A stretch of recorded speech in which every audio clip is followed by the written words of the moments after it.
అన్నదమ్ములు ఆలు బిడ్డలు కన్న తల్లిదండ్రులు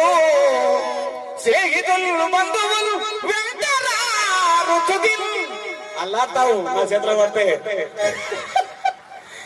ఏది పెట్టవచ్చున్నది అదే సత్యము అదే యశస్సు తల్లి పోయను సామ్రాజ్య వైభవము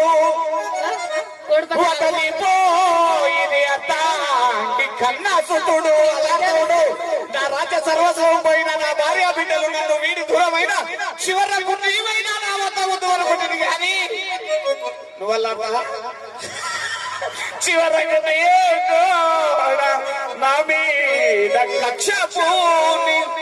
జారిపోయన వేలని నువ్వులంతా వస్త్రమా